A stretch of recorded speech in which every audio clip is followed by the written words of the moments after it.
Easy now. Papa got bitch making headlines. Come down. Ooh, you make my high come down. Always tripping when you come around.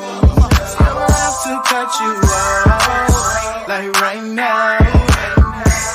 You see, I don't want to drive me. You can say that for your mama. Maybe you should smoke some. Me try the marijuana. I was never you good. The vibe was straight. Showed you a couple of things and they ain't finished change. I treated you right. Everything was a gift from a time to your bag and the color on your lip. Yeah, you Welcome to Seahawks Man to Man podcast, powered by The Athletic. Shout out to the company. My name is Michael Sean Dugar. I'm here with my co-host, Christopher Kidd.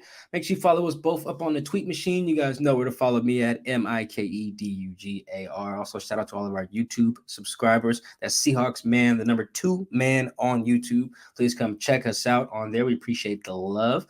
Chris, talk to him. What is good, everybody? It's your boy, Christopher Kidd. Be sure to follow me on Twitter at CKIDD206, and that's CKid206. All right, this is our midweek episode as we prepare for Seahawks Chargers. And fresh off of the Monday night shootout between the Chargers and the Broncos, we have Chargers beat writer for The Athletic, Daniel Popper, on the line. Daniel, welcome to the Seahawks Man to Man podcast. How you doing? Doing great. Thanks for having me, guys. Shootout is definitely one way to describe that game. Yeah.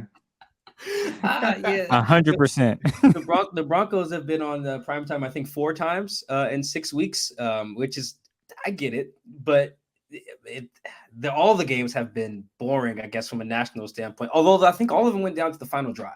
So yeah, their offense is a mess. I mean, it is ugly to watch. Like, especially after losing Garrett Bowles, tackle situation is a nightmare, and Russ just looks lost, like absolutely lost. So at some point, you feel like it's going to click, but I don't know when, because it was a total mess. And they had, over 150 penalty yards. Like, it's ugly. Yeah, if that's the best way I can describe it. It's like it's almost the worst case scenario for the people who bought the team just now, because like you get all these primetime games. You just bought the squad and they've been booed at home like 3 times already. Their defense is like one of the best in the league, and they're like 2-4. It's brutal. The division, everyone knew that division was going to be brutal, but the Raiders and the Broncos are on the wrong end of it. In the worst way. With the Chargers sitting pretty in comparison at 4-2. How does this 6-week start compare to what maybe you thought entering the year after all the moves that they made this offseason? Yeah, not anywhere close to what I expected. I mean, from a record standpoint, sure, 4-2, thought they were going to be a pretty good team, but the injuries have really been like the biggest story with this team early on. Justin Herbert suffers fractured rib cartilage in week 2. They lose Rashawn Slater to a torn bicep in week 3. In that same game, they lose Joey Bosa to a torn groin. Corey Linsley has been in and out of the lineup. So he had a knee injury that forced him to miss a game and a half. And then randomly on Monday night, he misses the game because he got food poisoning, and he's just so important to what they do offensively. So they've really had to battle through these injuries and make a ton of adjustments. That's not even mentioning J.C. Jackson, who had surprise ankle surgery on August 23rd. And he has not been anywhere close to what the Chargers expected. He got benched on Monday night. Like, he was so bad in that game. Like, he completely busted a cover 3, allowed the tight end to streak down the sideline. He was defending that third of the field and just let him go wide open for a touchdown. He got beat on a deep ball by KJ Hamler. Also got called for a pass interference penalty. He got benched for Michael Davis. Like, they literally took him out of the game, paid the guy $82.5 million this offseason to be a premium corner, and he hasn't been that. So they've gotten to 4-2. They're tied with the Chiefs for the best record in the AFC West, but the way they've gotten there is not anywhere close to what we expected, just because of some of these injuries and then some of these guys like J.C. Jackson not performing the way the Chargers expected. Yeah, it's bad on the injury front if you're the Chargers. If like Derwin's been like one of your more durable guys, and that dude's had terrible injury history, and it's like he's one of the healthier cats. The Chargers are going through it here with and not even mentioning Keenan Allen, who he's missed 5 games with a hamstring injury, and he's like their go-to guy on money downs, and he's completely disrupted how the Chargers are operating on 3rd and 4th downs. Third and 4 to 6 is where Keenan thrives. Like last year, he had 30 conversions on 3rd and 4th downs, which is second in the league, only behind Cooper Kupp. Like that's where he makes his money. That's why he gets paid as much as he gets paid. And so that's another injury that they've had to sort of work through and figure it out. Before we get to our predictions here, who's relevant that may be coming back? Is Keenan on his way back from the hammy? You think? I know we're asking you one day after the game. We know how it goes, but Corey may be coming back. That bad Taco Bell he ate, maybe not messing with his stomach as much anymore. I know it may not have been Taco Bell. Sorry, but Yeah. let's run through some relevant injuries before we get to a game prediction. Who may or may not be back that matters on Sunday? I just want the record to show that I love Taco Bell. And Taco Bell, if you want to sponsor Hops with Pop, my YouTube show, I love you guys. Come on over. I know Mike's dragging you through the mud right now, but I love Taco Bell, so I just want to keep that avenue open for myself. So Keenan is close. Now, the thing is, they have a bye in week 8, right? And so if you sit him this week, you get another week with the bye week. That does seem appealing, but the way the offense is playing, like they really need Keenan back. So basically, he suffered the hamstring injury in week 1, running a comeback route against the Raiders, left that game. And then he was kind of trending to come back against the Texans in week 4. And then on Thursday, he tweaked it running a route in practice, which is why it's been more prolonged. Like you see, guy missed 5 weeks. Why not put him on IR? Well, he suffered that setback. He got back into practice last week, like in a really limited role, like going through the first maybe 5 minutes of individual drills. And then once they started running routes against air, he was going off to the side and running sprints at like 60, 70%. So we'll see what happens at practice this week. I think there's a decent chance that he comes back, but with that bye week looming, there's always a chance that they just keep him out and get him an extra week of rest there. Lindsley should be back. It's just food poisoning. He got it on Saturday, got sent home with a fever, and they thought it was going to be a 24-hour thing, but obviously it was prolonged a little bit. They need him back. Like I was looking at the splits of their passing game. When Lindsley's been on the field, Justin Herbert is averaging 0.29 EPA per dropback, which would have him tied with Patrick Mahomes for second best in the league. When Lindsley is off the field, Herbert is averaging negative 0.15 EPA per dropback, which would rank 31st in the NFL behind Carson Wentz, behind Joe Flacco among passer rater qualified quarterbacks. So like sometimes you can't just pick one player and do on the field, off the field splits. Like there's so much going on a football field that it's hard to, put a ton of stock in that. But with this, like that's actually what's happening. Like they cannot protect well enough when Lindsley is not out there because he does so much on the line of scrimmage. So getting him back will be a huge boost for this offense. So yeah, I'd say Lindsley 95%, 98%, he'll be back this week. Keenan's probably a little bit less than that, but definitely trending in the right direction. We'll see how much he does at practice this week. Chris, before we get to the prediction, now that we've established our fast food sponsorship pipe dreams, what you got a fast food spot you want to shout out while we're on it? You want somebody to sponsor us? You know what? McDonald's. If you want to holler at us, I love your large fry, no salt, 2 cheeseburgers, Sprite, no ice. We're here for you. I'm here for you. No ice. I love that. So that's such a heady play. That's such a heady play. Daniel, I can't have it watered down, man. Can't have that. I need my Sprite burning when I'm at my last bite of my cheeseburger. You feel me? So, McDonald's. You want that carbonation. You want that carbonation hitting from the start of the meal to the end of the meal. Exactly. Yeah, I don't eat a lot of McDonald's, but the no ice is a good vet move because then you can just, if you're eating there, you can just add it yourself. Then you get it how much you want. Same thing if you go to the crib too, or just eat it or just drink it with no ice. So I'll tell you what, nothing hits quite like a 5:30 a.m. McDonald's breakfast when you've only got like 1 hour of sleep after a game and you're waking up and you're in the airport. That's pretty much the only time I eat McDonald's. But give me that McGriddle, give me a hash brown, a little coffee. 5:30 a.m. Only person in the airport. Yeah. So anyway, McDonald's, you want to sponsor me too? Come on over, everybody. I'm hoping the YouTube show gets one of these, Daniel. I hope we nailed it. I'm hoping that BetMGM right now, Seahawks still somehow are 6.5-point dogs in this game. So let's start this off. Yeah, no, that's surprising to me. 6.5-point dogs, even on the road. Daniel, we'll start with you, man. What you got? Spread or money line? Game, straight up. Yeah, straight up. I just like including the spread, but give us a straight up and give us a score. Yeah, I'll take the Chargers 23-21.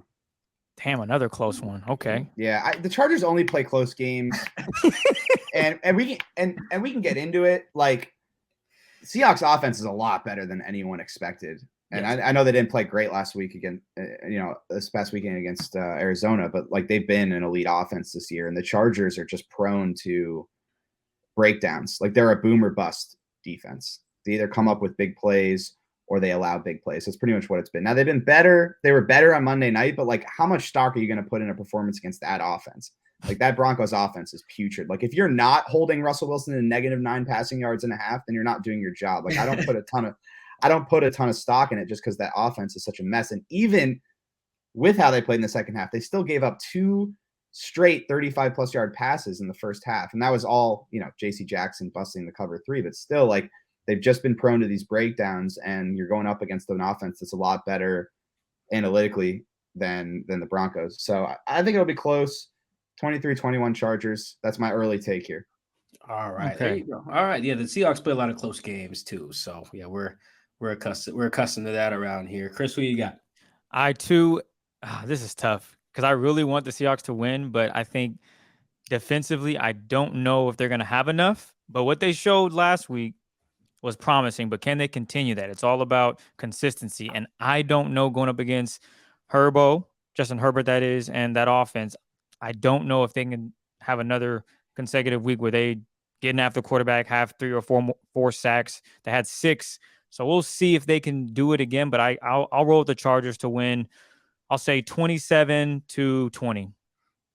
All right. Oh, Chris, right on the Chargers cover in there. Hashtag.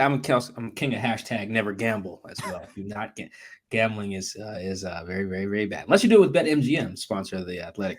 I will. There you go. I think I'll make. Yeah, I'm big on sponsorships around here. Yeah. Keep the options open. Oh, I will definitely take a bet. BetMGM, if you want to throw some stuff over here, we'll do a whole third podcast a week about betting lines and everything.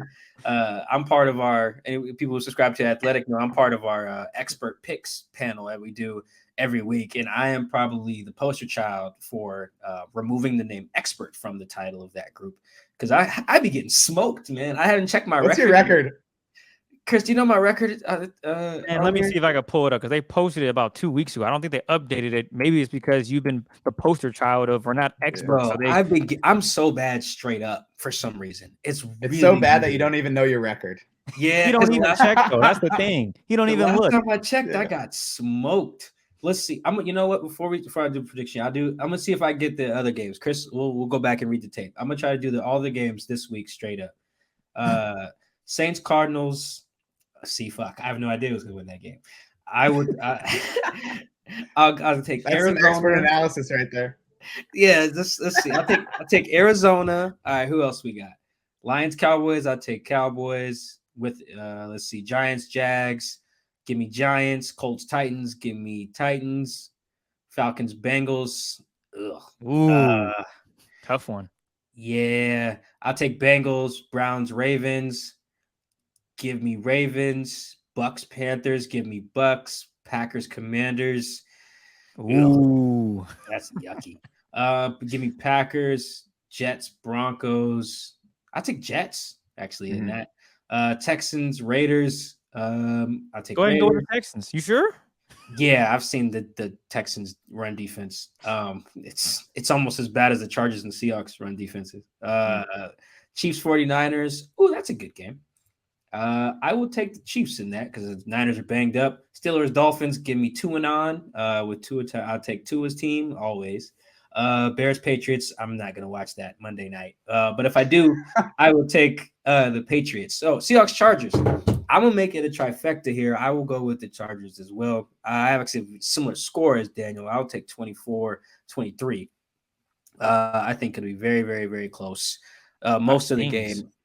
Yeah, the Seahawks haven't really, as good as the offense has been, they haven't had to be clutch very often. They had to be like one time against the Lions, but largely they just had to just run the clock out on that drive. They didn't have to score, which is just a whole different thing. Now, if the Chargers have to win on a field goal, who knows how that goes, with the kicker situation there. But I like Taylor Bertolette. So here's the funny thing, Daniel. I thought watching that game and knowing why Lindsley was out, I was like, football's so weird. So you got a guy with a bad leg whose job is to use his leg out there kicking. He's clearly hurt. Like he's falling down after every fucking kick. Yet the guy who has food poisoning can't play. I don't know how bad it was. Food poisoning can run the gamut, but like It must have been bad because you're talking about these are old linemen. Like Right. these guys are on the field. They'll puke while they're getting into their stance and just like pretend like nothing happened. So like he must have been like I'm gonna try and grab him this week, but he must have been in a coming out both ends, man. Have either of you guys had food poisoning before? Yes, I actually have. My girlfriend made some food, and I was teasing her and laughing because she was blowing up front and back end. And then I looked at her and I was like, "Yo, I'm gonna go home. I'm not feeling good." And boy, I wish I wasn't laughing at her because I too had problems in the front and the back end. So, moral of the story: you shouldn't tease those that are going. You had food poisoning before, Dale? This segment brought to you by Taco Bell. I got food poisoning when I was a freshman in college from a place called DP Dough. I don't know if that exists in the Pacific Northwest, but it's basically like a calzone shop. Okay. And it was the only place in my college town that was open like late, like till like 3 a.m. So I ordered it at 2 a.m. I got a cheeseburger calzone, and I don't even want to think about it. I had tickets to a concert that night. I've been looking forward to it for like months. Couldn't go because I could barely get out of bed. So no, I get it. Like if you have bad food poisoning, like it is completely debilitating. Oh yeah. Yeah, no, for your O-line, you're right. Specifically, they'll play with broken bones, fingers sticking the wrong way, bad ankles. But yeah, I'm curious to see what you get out of Corey to see how bad was the food poisoning, man. Because it can like Chris said, you can come out the front and the back uncontrollably. And be on the football field, man. That's nasty. Yo, imagine you try to block somebody and then you get hit. Oh. Did they have white pants on last night?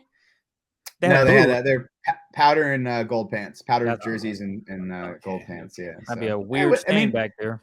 Right, but if you have food poisoning, it's probably like pretty close in terms of the shade of color to gold pants, right? Like you probably wouldn't be able to see it.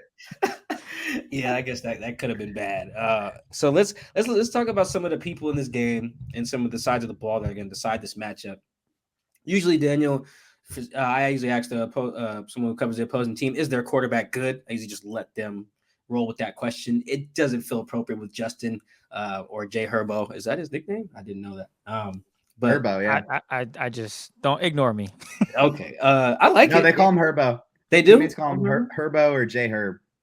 Okay, so I did hear it right. Okay, I thought, okay, cool. Yeah, you were on it. It doesn't feel appropriate to throw that question to you because, like, come on, he's good. So I'll tweak it. How good is Jay Herbo? So a healthy Justin Herbert is the top 5 quarterback in the league, but he's not healthy. And we haven't been able to get out of him like any sort of percentages or anything like that. But the guy fractured his rib cartilage, and I talked to a specialist right after it happened. And the specialist at Cedars-Sinai told me that, fractured rib cartilage can be more painful than a fractured rib, like the bone. And so, he hasn't revealed if he's getting pain injection. I don't think it would be possible to play with that injury if you weren't getting a pain injection before every game. But, it has limited him to an extent. And only over the last couple games has he really started getting outside the pocket, scrambling, feeling comfortable doing those types of things. Like there was a period of time where he wasn't scrambling at all. And especially in the Jaguars game, his first game back, the first half, he was really hesitant. You could tell he wasn't really comfortable in terms of what it was going to feel like while he was throwing, what it was going to feel like when he got hit. So he's feeling more comfortable now. But if you're talking about a guy that's probably 75%, 80% at best. And so that's impacted his statistics. It's impacted how he's played. But as he's gotten further away from the injury, he started to feel better and he started to look more comfortable in terms of what he can do on the field. I think the one thing that's jumped out to me the most this year, because obviously everyone sees the physical traits. You see what he can do when he throws. You can see the mobility, off script, all that kind of stuff. But his pocket awareness has been unbelievable. So he's been pressured on 38% of his dropbacks. He's like 5th most pressured quarterback in the league. But he's only been sacked on 8% of those pressured dropbacks, which is by far the best in the league. And it actually would be the best sack per pressure rate of any quarterback since 2017 if he were to finish on this pace. The only guy that I saw that was under 9% sack per pressure rate was Phillip Rivers in 2017. Obviously did it in a much different way, right? Getting the ball out very quickly, just being a supercomputer back there in terms of what he was seeing. But so the protection has been up and down. Lindsley's been up in and out of the lineup. Rashawn Slater's out. They got a rookie there at left tackle and Jamari Salyer. But the sacks and those big plays haven't been coming just because Justin is so good at maneuvering in the pocket, avoiding sacks, making good decisions. And I think that's really where I've seen him thrive this year, even with this injury. So I consider the Chargers an offense built around their quarterback, and every team kind of says that that's what they are. But I feel like, just generally speaking, that's a lot easier to see with Cam Newton Panthers, Lamar's Ravens, Jalen Hurts' Eagles currently. But like when a guy's a pocket passer, I feel like there's a few ways to build around a guy, build around the quarterback. So would you agree that the Chargers offense is one built around their quarterback? And if so, what are some of the ways that that illustrate how this offense is built around what Justin's good at? Yeah, to an extent. I mean, if you ask that question to different people, you get wildly different answers. I think they built this offense, in the image of Sean Payton and the Saints. Obviously, Joe Lombardi, the offensive coordinator, was the quarterback's coach in New Orleans for forever. And they really lean into Justin's processing. And I think that's an underrated part of his game because the physical tools jump out if you're only watching him for, primetime games 3-4 times a year. But week over week, he has among the best processing skills of any quarterback in the league. And the Chargers have built the offense to sort of have Justin Herbert be a Drew Brees type quarterback in terms of his decision making. And I think where some of the frustration seeps in is that, well, yeah, Justin Herbert might be that smart and he might have those types of processing skills, but he also has a much stronger arm than Drew Brees. He's also a lot bigger and he can do a lot more things in terms of outside the pocket and off script and extending the ball downfield. And I think that's where the frustration seeps in, is that they don't push the ball downfield maybe as much as, the Bills do with Josh Allen, who has a similar skill set to Justin Herbert. Some of that is scheme and just the way that Joe Lombardi thinks about football coming from that New Orleans scheme and that New Orleans system. But some of it too is their personnel. They don't have any speed at receiver. And it shows up in how defenses play against them. They had Jalen Guyton, who's a 4.35 guy, and he could really extend the field and access the deep part of the field quickly, but he tore his ACL early on in the season, week 4. And so they don't have speed at receiver. They have Josh Palmer, who's really a possession guy. He's like a 4-5 guy. Mike Williams can get to the deep part of the field, but it takes him longer to get there. So Mike Williams running a post is a whole lot different than Jalen Guyton running a post. And so that's why they're not extending the ball downfield. And I think if you were to say, okay, how do they fit this offense more to Justin Herbert's skill set, is okay, how do you attack downfield more often? But you got to find the personnel to be able to do that. And they just don't have the speed right now to access the deep part of the field.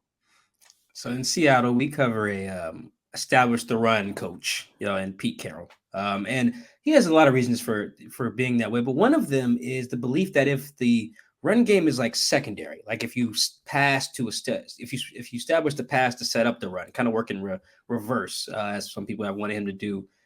When it is time to run, you're not going to be able to lean on it in the way that you want, whether it's ice a game or because of how they're playing you or whatever. And I'm curious to throw that in the Chargers. Are the Chargers running into that issue? Because I feel like they have a good offense. Yeah, I look at the run numbers specifically, and I'm like, wait, these guys can't run the ball unless they play the Browns. Like, what's going on with their run game right now? Yeah, so a lot of it is injuries up front. And so much of a good run game is having cohesion there among your offensive linemen, among your tight ends, and even wide receivers in terms of how you're going to block things up and create holes. And Corey Linsley being in and out has been a huge issue. When he's been in there and he's been healthy, you see what they're capable of. Like, I know the Browns are terrible against the run, but they were really able to block stuff up in that game and open things up. Austin Eckler had, 95 yards before contact in that game just because they were blocking so well. Yeah.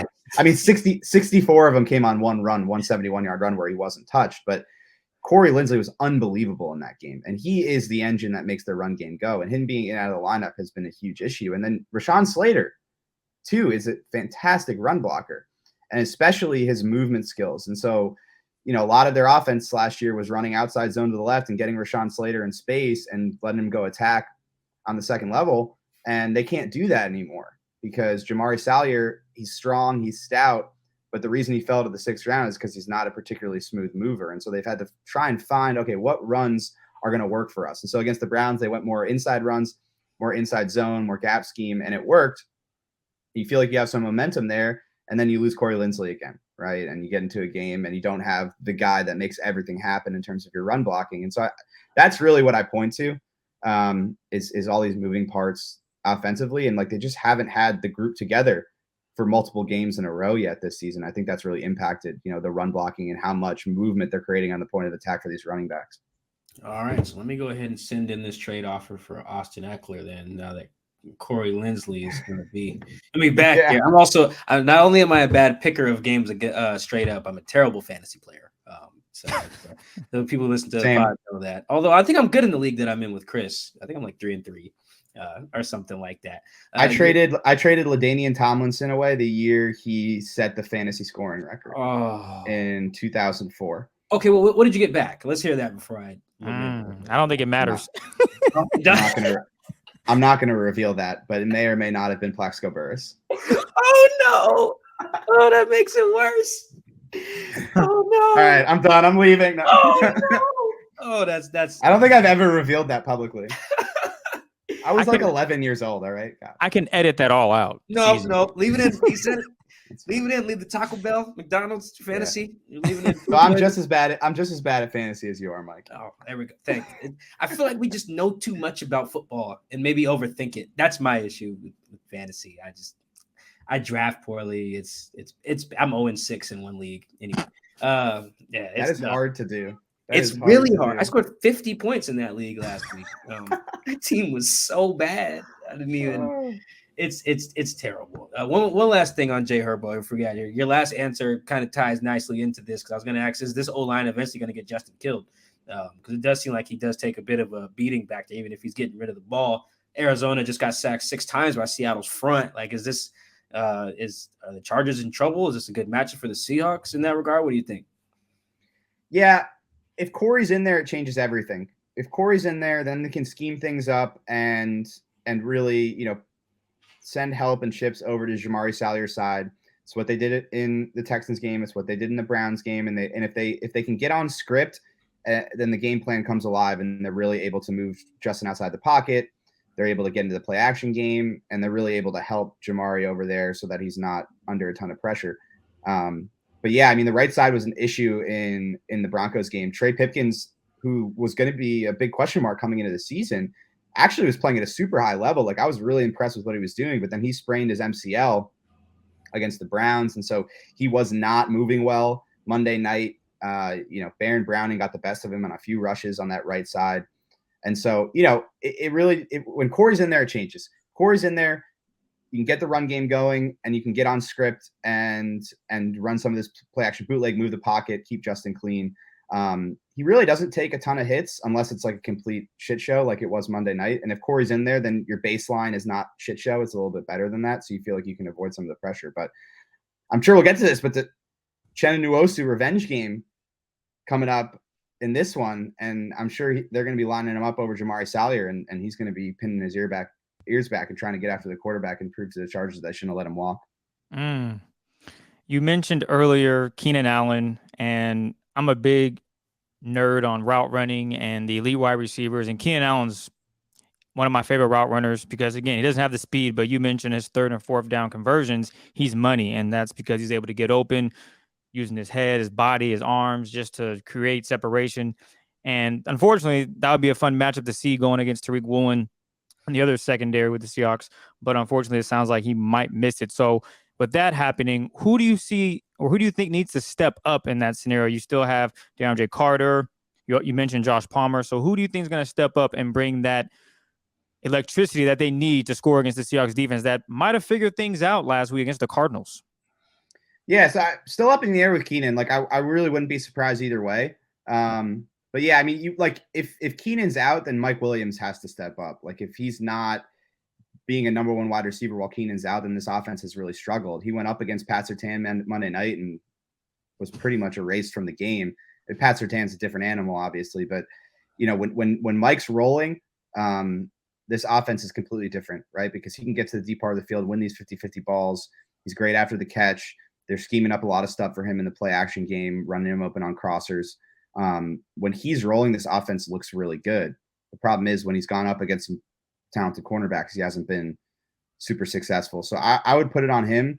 And then Josh Palmer actually had a pretty good game Monday night. He was dealing with some injuries.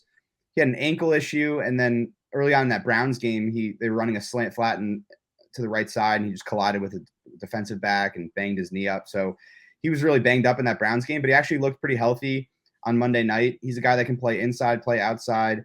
They run a lot of like bubble screens and smoke routes to him Monday night, and he was being productive in that area, sort of a compliment to the running game. But if Keenan's out, it has to run through Mike. Like, that's the guy that has to step up. He's got to be a true number one guy, feed him 13, 14 times, 10 catches, get him involved in all levels of the field. And he can be that guy in money downs, winning on slants, winning on digs. And he's the guy that really has to step up if Keenan's out, because when Keenan's out and Mike's not stepping up, it's been pretty ugly. Staying with Mike Williams, why is it that he has a game? Is it just because maybe the DBs aren't as good? And like you mentioned, Pat Surtain really just made things difficult, or is it a combination of offensive line movement? And because there are games where Mike Williams will go off. I think he went off against the Browns over 10 catches, over 100 yards. And then the next week, what happened? And I've seen this before. Fantasy purposes, I did have him 1 year, and I'm not drafting him again because of those lowlights where he doesn't really show up. And he had 2 catches and 17 yards against the Broncos.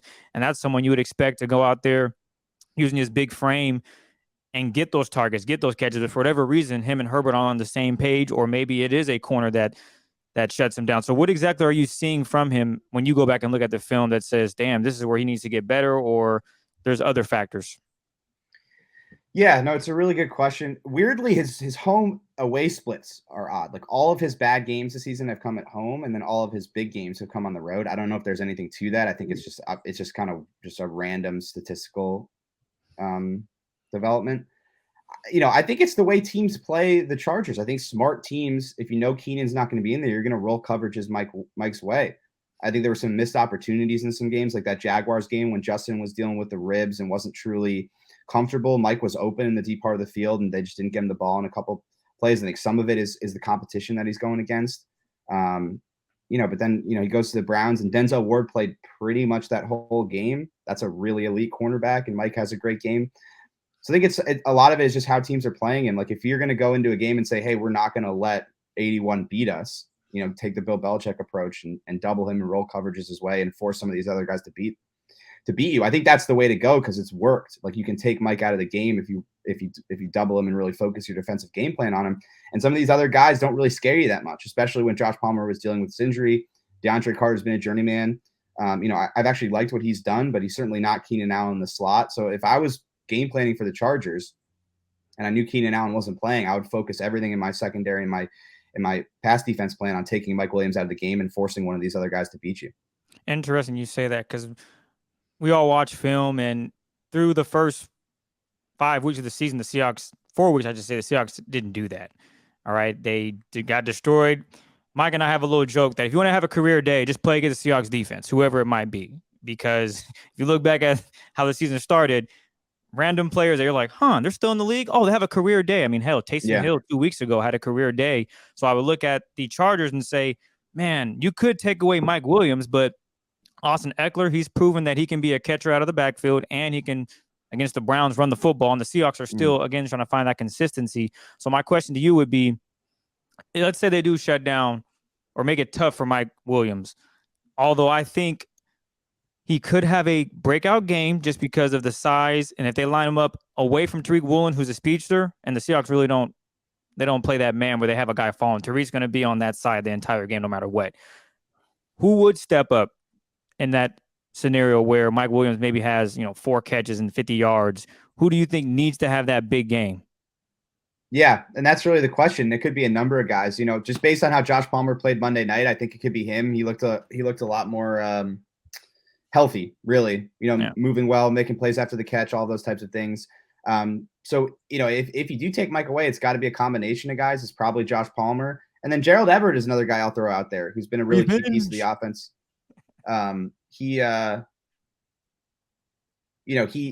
Donald Parham suffered a concussion on Monday night. And so he's going to be out for the foreseeable future. He had a pretty serious concussion in week 15 last year. He got stretchered off the field. I don't know if you guys remember that in that Thursday night game. And now he's going to be out for the foreseeable future. So Gerald Everett's going to have to take on a pretty big load as a tight end. And they're doing a lot of interesting things with Gerald Everett in terms of running tight end screens, getting him in yards after catch situation. He's a beast after the catch. So it would have to be a combination of guys. But if they really were to take Mike Williams away, the guy that you're looking for in terms of receiver is Josh Palmer. And I think he's getting a little bit healthier and could be in store for a big game if they take away Mike. I find it interesting that when the Seahawks had Gerald Everett and they ran tight end screens, I don't think he netted a positive yard. But with the Chargers, he's out there getting the screens. You see him making plays. So good for him, because he did struggle in Seattle a few times with those screens. And Mike has outlawed that. He doesn't want to see screens anymore. We can discuss that another day. But good for Gerald Everett out there getting screens and being an impact player, as the Seahawks thought he would be. Unfortunately, it didn't work out that way. I don't want to see Seattle run screens, to be very clear. I think screens are fine. Screens are great. Gets your alignment in space. But yeah, Seattle with the screen game. Very, very, very. It's like me in fantasy. Just you don't want to see. I have bad fantasy luck too. Like I'll pick up Josh Palmer and watch him just have a terrible game. I just did it last week. Picked up Eno Benjamin. Yeah, that's all it is. It's just luck. It has nothing to do with your scouting of players. Yeah, it's unreal. Anyway, let's talk about my guy Brandon Staley. And I call him my guy because anybody listens to me on the show, follows me on Twitter. Now I'm captain of #NeverKick. I don't care whether you're on your own 39 or if you're on your own 21 sometimes. 4th and 1, go for it, man. Don't be scared. Scared man don't make no money. So when the Chargers hired Brandon Staley and he gets to being king of the nerds, I'm like, this is great. I'm all in. I became a Chargers fan right away. So I want to talk about his aggressiveness. Also, shout out to your piece, too, that you wrote on him. The math mindset behind the NFL's most aggressive coach. And you guys to go, when you're done listening to this, go read that. Just a good it's rare that any of us get to just sit down with the head coach of the team we cover. So anytime you get to do that whatever the hell you talk about is valuable, I think. But then also to get into his mindset of why he's so aggressive was just fascinating. I want to talk about specifically with this year. And as you know, Staley gets a lot of pushback about being aggressive. He spurs a lot of terrible debates on the broadcasts about analytics and when to go for it, when not to. And I felt you had to write a piece kind of detailing last year because he had a lot of stuff going wrong. He had a lot of failed attempts, and people were like, see, that's why you don't go for it, ignoring that his aggressiveness won them some games earlier in the year. So has it, because of that, I'm sure Staley hears that, and the aggressiveness has its pros and cons. How has that changed at all this year? Is he still the same aggressive guy at that same high rate? Or has he dialed it back at all? Yeah. So the process of making decisions has not changed. So they have an analytics department led by Aditya Krishnan, their director of football research. And they're modeling every game, factoring in every conceivable thing that you could factor into a model that would impact a football game. So the process has not changed in terms of how they're going about it. Basically, on every first down, the people that are involved in the decision-making process, which is, Staley and offensive coordinator Joe Lombardi, defensive coordinator Ronaldo Hill, special teams coordinator Ryan Ficken, they are basically told at that point on first down, if you get to this many yards to go on 4th down, it's going to be a go. So that way Joe Lombardi can call his plays on 1st, 2nd, and 3rd down, knowing that, hey, if I get here, we're going to go for it on 4th down. And then they go for it on 4th down if they get to that distance, unless Staley says something. So all those processes haven't changed in terms of, and then the guys that are modeling. What has changed, I think, to a degree is the math behind it. And what I mean by that is they feel like they have a better defense. They feel like they have a better punt unit. And so that changes the math, because last year their punt unit was horrific and their defense was horrific. And so that affected how they made decisions, obviously, because all of that stuff in terms of their efficiency on punt and their efficiency on defense is all impacted and implemented into the model. And so if you have a better defense and you have a better punt unit, that might lead to some more conservative decisions in certain situations. The process hasn't changed, but the math that's being included in the models has changed because the personnel has changed and how they value these units has changed. And so that's why I think in that Chiefs game, you saw a couple of decisions that Staley made. 4th and 2 from inside Chiefs territory, he punted on both of those times, and that really went against, typically how he had made decisions in the past. But I think that was just, the result of the change in the math and the model. And if we're talking about like the conversation around him, the thing that really frustrates me, because I end up having to, write about this a lot and talk about this a lot. The conversation is different when you have a successful conversion versus a failed conversion. And the conversation is focused on the wrong thing, which is the result, as opposed to what is the process behind the decision making. And so that Browns decision got a ton of attention, right? Because they go for it, up by 2 points in their own territory, 4th and 1.7. They don't get it. The Browns almost win the game on a field goal. Everyone's like, how could you possibly make this decision? What no one's talking about is the week before against the Texans, they went for it on a 4th and 1 from their own 44-yard line, up 3 against, in Houston, and they successfully convert it. And they score a touchdown on that drive to go up 10 points. Nobody talks about it. And there was, 5 minutes remaining in the game. They don't make it. Texans take over, have a chance to tie the game on a field goal, but no one talks about it in the same light because it was successful and it worked. And you end up having these conversations only when it doesn't work. And I'm like, I'm happy to have the conversations about whether it was a good decision or a bad decision, about whether the play call was good or not, but let's have the same conversation. Let's contextualize it the same way when it works and when it doesn't. Let's group it all together so that you can look at the aggregate over a course of a season and say, was this actually beneficial? And on the aggregate last season, it was hugely successful and led to numerous wins, more wins than losses. But everyone likes to focus on the failed conversions and really dive into that without actually looking at the entire picture, which also includes the successful conversions. I mean, after the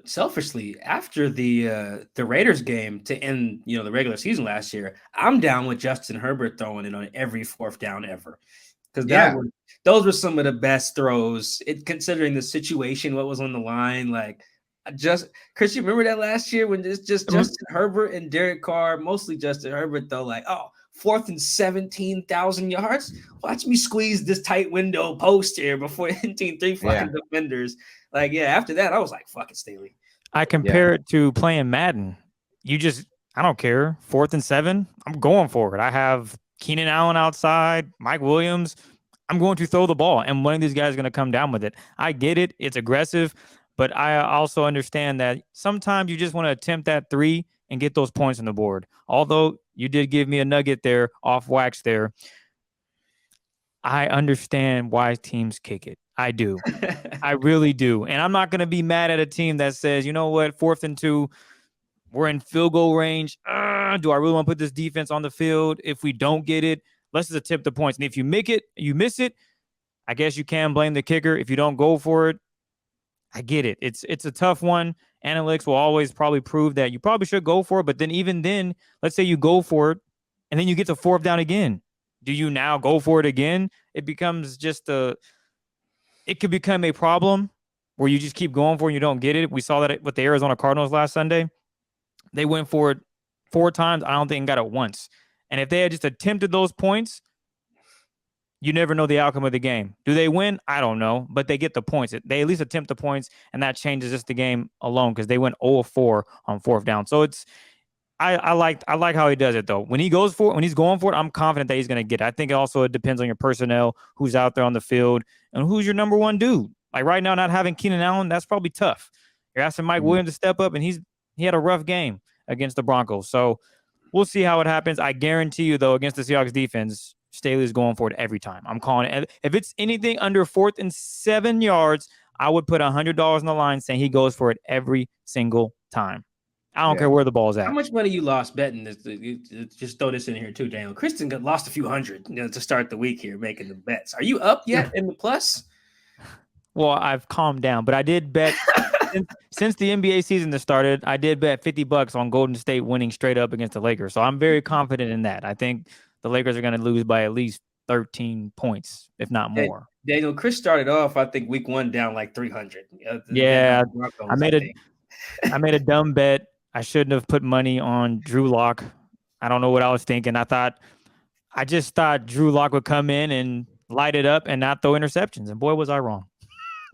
To background on that, Daniel, we had a wager who would be the week 1 starting quarterback. He didn't need no background. He just needed to know I lost money. Don't be Well, so you're betting on Drew Lock to start. You weren't betting on Drew Lock to win a football game. Yeah, that's why I gave the content. I knew that's how it sounded. That's why I was throwing that in there. Yeah, we bet on who would be the week 1 starter. Even worse. Gino started every game. Yeah, exactly. Yeah, who would be the week 1 starter? We bet in training camp. Gino won by a mile. Chris had to give me a nice crisp 100. 2 things more on analytics though. I think that are fascinating to hear depending on the fan base and the player. So let's start with the fan base. How do Chargers fans generally just feel about having the NFL's most aggressive coach? It's a good question. I think it depends on what age demographic you're in. Like, I think the older fans they have a hard time wrapping their mind around it because it just goes against conventional thinking. And like, my dad's a good example. My dad's 60.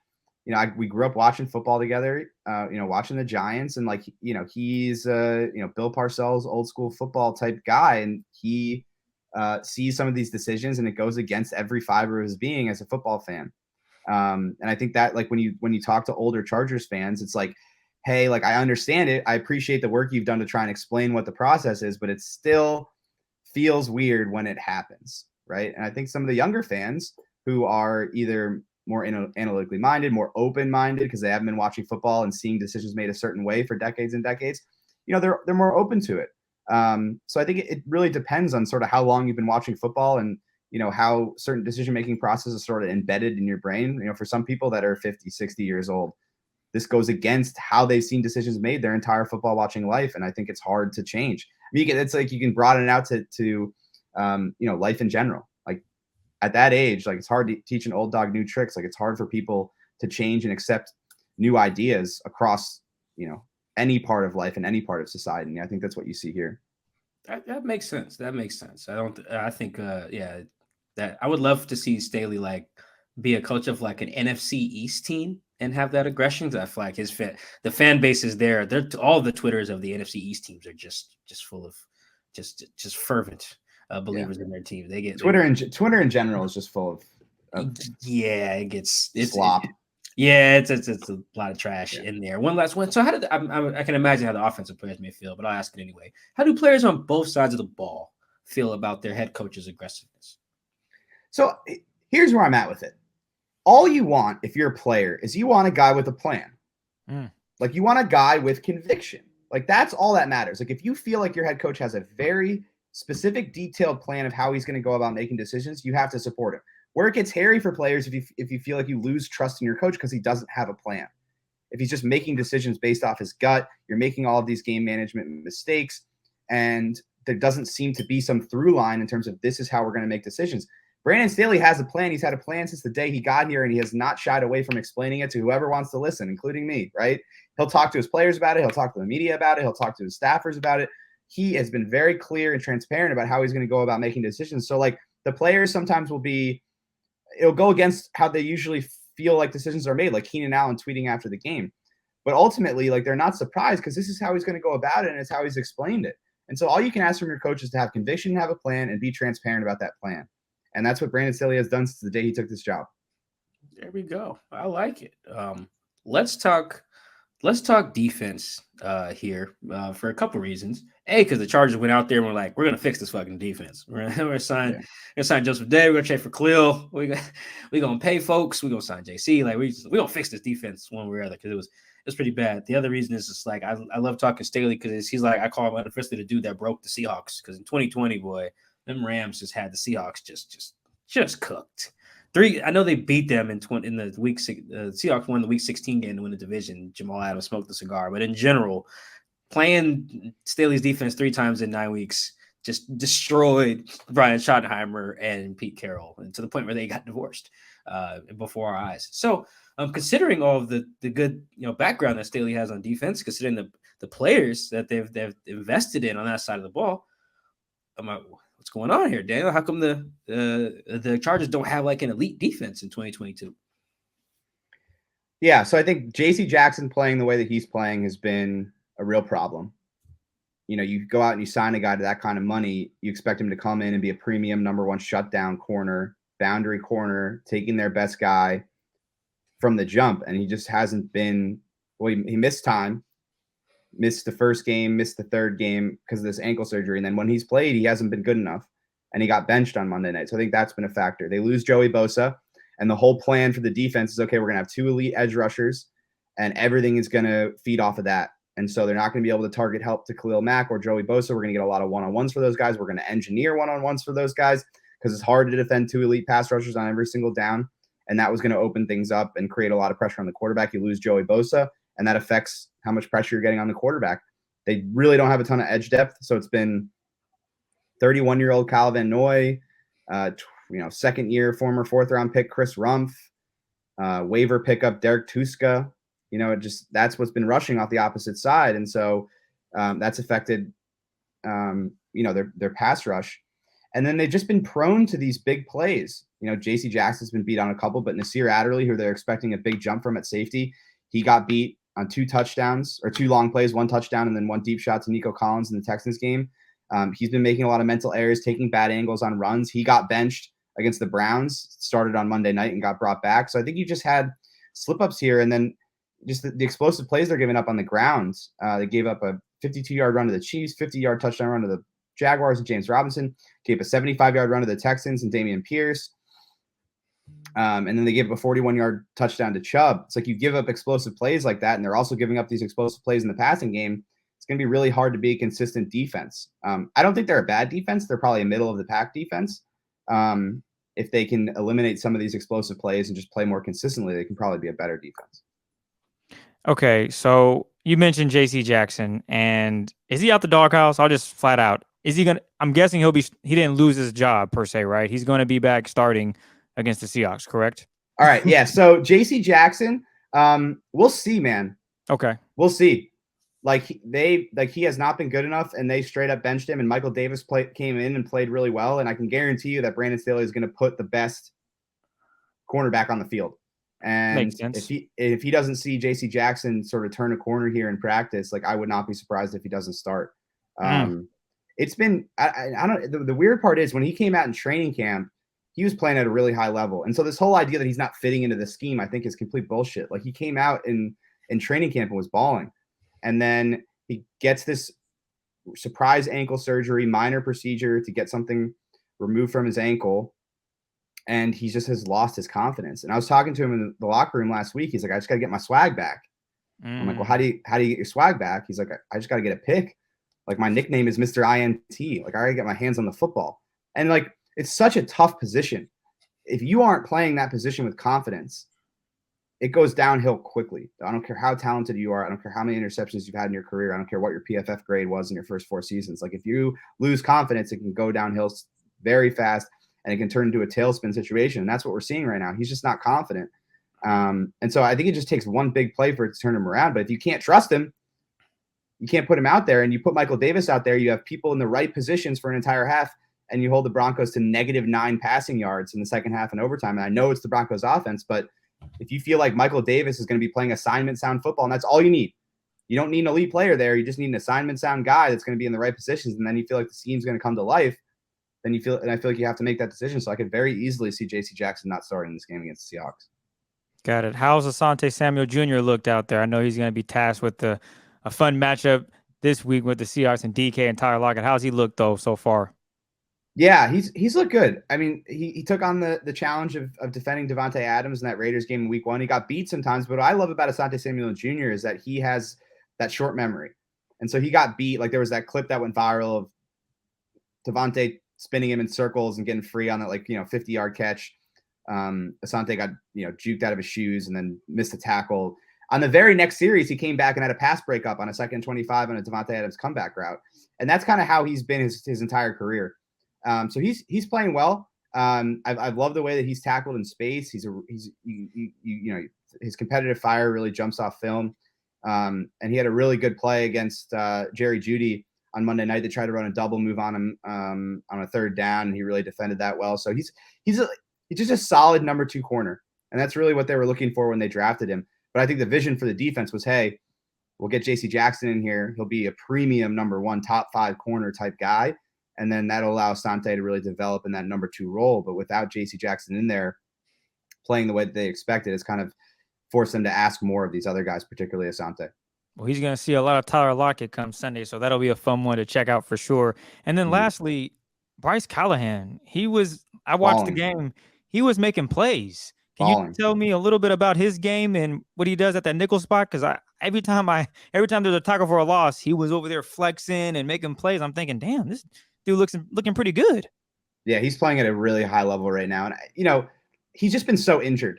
Like he's had so many injuries over the past 3-4 years. He has not been able to play a full season. And so when he was healthy early on in his career, and he's played in this scheme his entire career, whether it was in Chicago or Denver with Vic Fangio. And so he knows the scheme really well. But when he was on the field, he was a really good slot corner, one of the best in the game. But when you are that injured and miss that much time, you kind of lose your luster in terms of how people think about you. And what it comes down to is he's been healthy.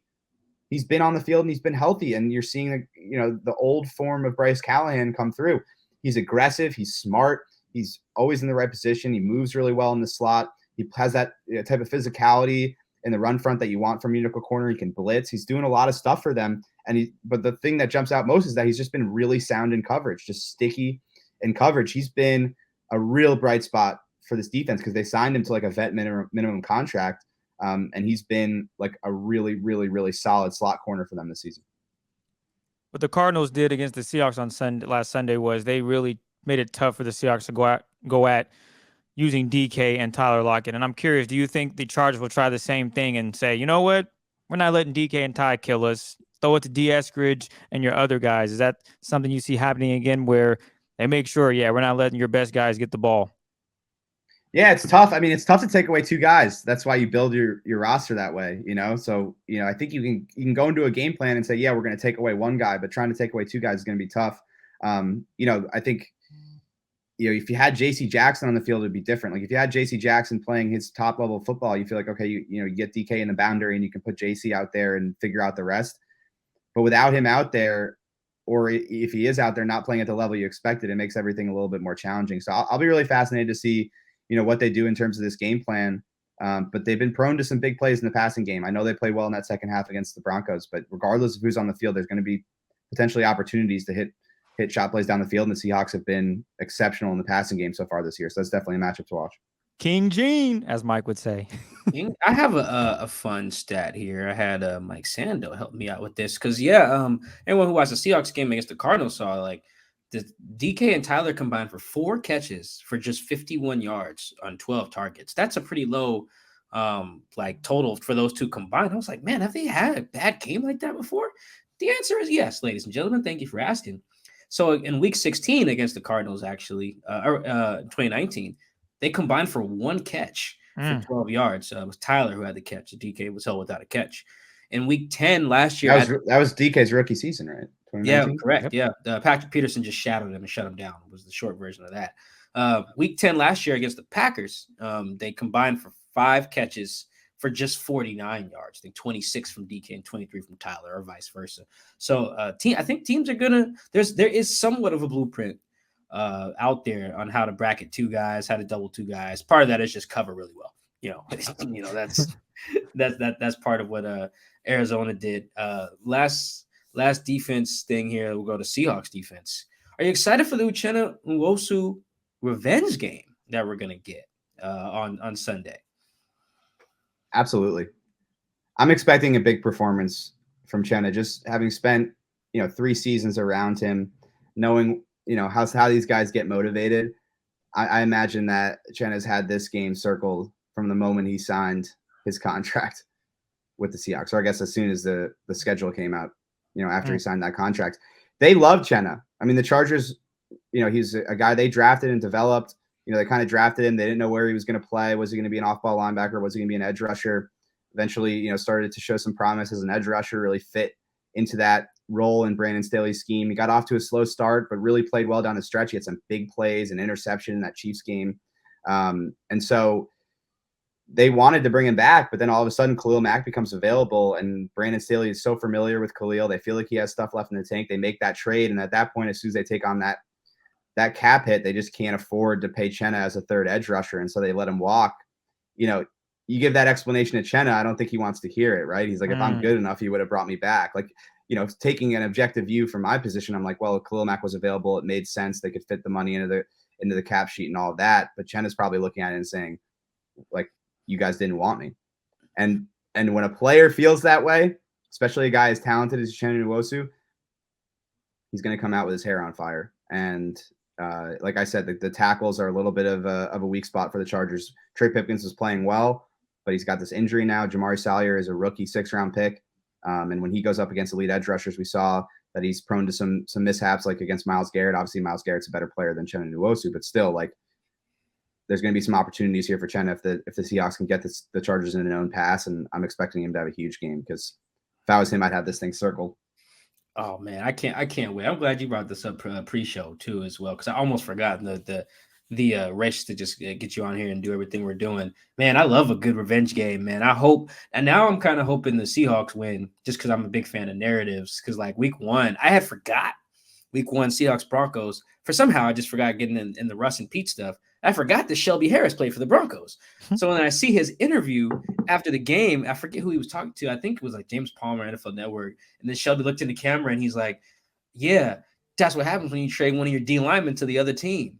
And he just stares at the camera. Yeah, Shots fired. It was incredible. Yeah, so I'm hoping we get something like that from Uchenna on Sunday. He's pretty soft spoken. He's pretty soft spoken usually, but like I feel like if he has like 2.5 sacks and like including like the game clincher, he'll be talking some shit in that locker room. Oh man, it'll be great. Yeah. Now I'm rooting, and he's from LA. You know, he went to USC, so he's never really lived outside of Washington, or excuse me, outside of California until this year. So yeah, I can't wait. I want to scrap the over under that we have for Herbert. Let's go. Are you all right with that, Chris? We go Uchenna with the over. Let's just do 2. Do 2. Okay. Yep. We'll start with Uchenna and then close it out with Jay Herbo. Over 2.5 sacks for Uchenna Nwosu. Oh man, that's tough. That is high. He's only got 3 on the year, so that would be tough. Over. Oh, wow. I want all the spice. I want all the spicy revenge game angles. So I'll go over. Yes, I love. Are you sure you got the Chargers winning this game, Daniel? Yeah. Yeah. Well, he had him by like 2, so I mean, it could be. It's it's one way or the other. 3 sacks, all from Uchenna Nwosu in just non-important times in the game. Yeah. Are the Chargers? It's all making sense. Trust me, it's all coming together. Yeah. 23-21. What's the kicker's name that was hurt last night? Is he kicking on Sunday? No, he's Hopkins. Out. No, he's out 2 to 4 weeks. So it's going to be Taylor Bertolette, who they signed to the practice squad in week 5. How many times are you guys going to go for 2? Yeah, probably a lot. No, Bertolette actually kicked well. He made all 6 of his kicks in the Browns game. So they were all all the field goals were under 30 yards, but he made all his extra points. So no, it's not going to be that type of situation. You know, he's like a professional kicker. So yeah, because the 4th downs, we'll see. I mean, like 4th and 2 from the 35. That seems like an automatic go because he doesn't have a very strong leg. Oh yeah, I would. Like I said, anything under 6 yards on 4th down, I put money down. Even though Mike was like, I don't know, Chris, you lost some money earlier this year. Damn all that. He gonna go for it. He gonna look at that Seahawks defense and think, I like my chances here. Let's give it a go. Especially if Keenan's back. Yes, if Keenan's back, then that's even more fun matchup with Tariq Woolen, Mike Jackson, the whole secondary. The Seahawks going up against those wide receivers. That'll be fun. So I hope Keenan's healthy and is good to go, but I get it. Hamstrings are nothing to play with, literally. Last one, though. Jay Herbo throwing that ball this season. He's having a solid year. 276.5 yards, over or under, against the Seahawks defense. I got to go over here. Seahawks, I mean, one performance against the Cardinals. Prove it. Do it again. Exactly. I'm right there with you. So you get Corey Linsley back in here. Let's say Keenan plays. It feels like a 320, 325 type game if they can get Keenan back. So yeah, I'll go over. I mean, look, the Seahawks D is not good, right? Am I off the mark here? They had their best week against the Cardinals, and that's a terrible offense. So you know what? Good. Now I said do it again. It's consistency. Do it again. Yeah. Can you do it against a better offense with a better quarterback, better weapons? I mean, hell, the Arizona Cardinals didn't even have D-Hop, but I'm not going to get into that because they got smoked by a couple of teams that didn't have their premier players. So let's not make that excuse for them. But they did it once, and then, like as you said, Daniel, consistency. Can they do it again against the Chargers? So it'll definitely be a fun one for sure, man. Yeah, statistically, they're not off. Even after not allowing a touchdown against the Cardinals, which is pretty impressive in the NFL. I don't care who you're playing, unless you're playing Urban Meyer's Jags, because you shouldn't let them score. Or the Broncos. Yeah, I guess so. The Broncos as well. Although they held the Broncos with 16, so that's not too bad. I kind of love this angle though. You have two defenses that were like kind of struggling, have really good performances against bad offenses, and it's like, is it actually for real? I feel like both defenses are kind of in like the same boat. Like, okay, do it again against a better offense. Watch the winning team have like 40. Yeah. In this narrator, the defenses are not good. They did not do it again. The Seahawks still, after having a great game against Arizona, are 30th in EPA per dropback on defense. Ahead of only the Raiders and the Lions, two of the worst teams in the league. And I think they're giving up like the second most or third most like yards per attempt.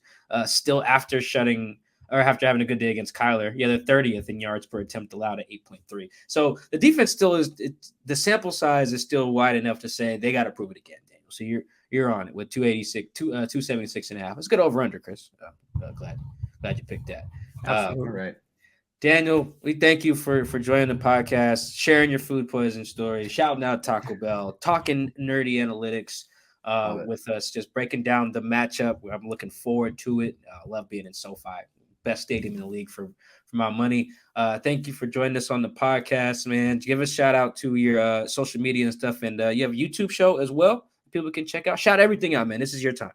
Yeah. Follow me on Twitter at Daniel R. Popper. And then, do my YouTube show, Hops with Pop, kind of intermittently at this point because I started doing those live rooms on the Athletic app. Got to bring people into the company. You know how it works, Mike. But, follow me on Twitter at Daniel R. Popper. And I have one more take before we head out. I think that we should ban the word analytics. Like, don't use analytics anymore and replace analytics with more information. That's it. Ooh. Because I feel like if we had the conversation and instead of saying analytics, you said more information, everyone would pause and think about how silly some of these takes are.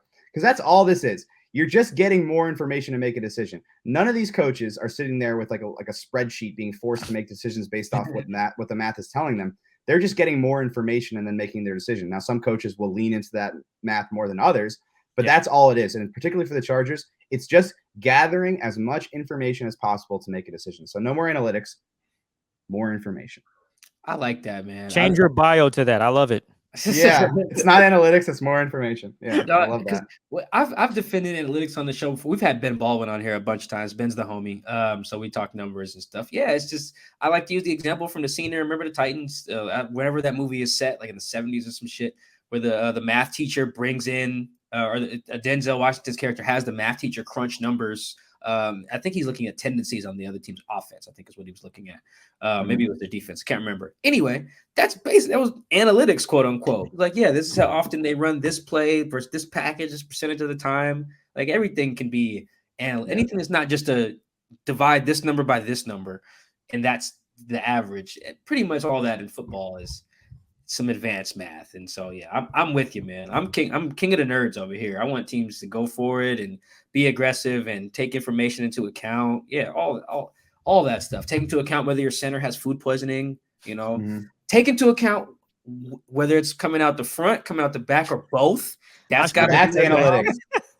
That's analytics. There you go. What percentage of the liquid is coming out the front or the back? Oh, I led you guys the wrong path. My apologies. The visual there just got me, man. But thank you, Daniel. I'm glad you gave us a hot take, man. Chris actually used to make me do one at the end of every show, so I'm glad you unofficially. Man, I might have to get back to that. Nope. We're good. Just Daniel's the only one. That's it. Appreciate you, and thank you guys for tuning into the Seahawks Man to Man podcast.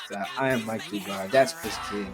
That was Daniel Popper, man. Covers the Chargers. Does a great job. Again, go check out his piece, if nothing else, from earlier this offseason on Staley. Let me get the headline here, right? The math mindset behind NFL's most aggressive coach, man. It's good stuff. Gives a good example of what type of shit you get when you follow Daniel, man. So we will catch you guys after the game on Sunday. Until then, we're out.